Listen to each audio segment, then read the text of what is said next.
আমি বড় ছন্ন ছাড়া মানুষ হয়ে গেছি।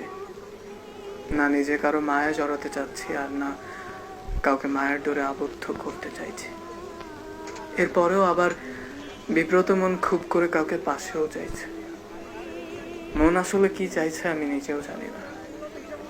হয়তো আজ তোমার সাথে আধা ঘন্টা জম্পেশ আড্ডা জুড়িয়ে দিলাম, তারপর আগামী 24 ঘন্টায় দুয়ে তিনে মিলে শুধু কয়েক টুকরো রিপ্লে তোমার ঠিকানায় পৌঁছাবে আমার পক্ষ থেকে। আমি জানি না আমি কোথায় হারাই, কেনই বা বেশিক্ষণ কারোর সাথে কথা বলতে ভালো লাগে না। এমন না যে মানুষগুলোকে আমি অবহেলা করছি, তবে আমি জেনে শুনে মানুষগুলোকে এড়িয়ে চলছি। কেন যেন মনে হয় আমি যা চাই তা কারো কাছেই নেই, আবার কেন যেন মনে হয় আমি সবার থেকে দূরে থাকছি যাতে কারো মায়ায় পড়ে না যাই। আর এ কারণে খুব বিরক্ত আমি।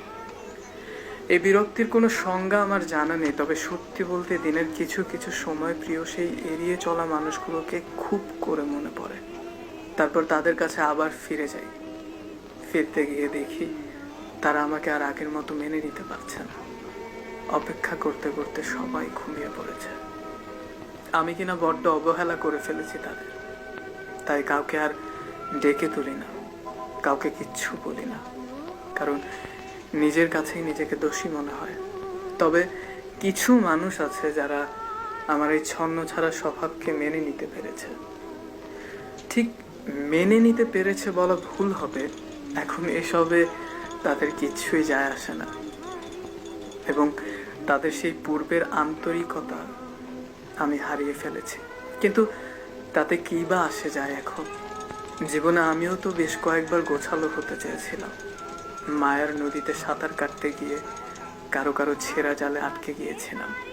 আটকে গিয়ে মনে হয়েছিল আমাকে আসলে কেউ আটকায়নি, আমি নিজেই সুই সুতো দিয়ে ছেঁড়া জাল মেরামত করে নিজেকে সেই জালে আটকে নিয়েছি। যাই হোক, এসবই ব্যর্থ গল্প, তা বলে আর কাজ নেই।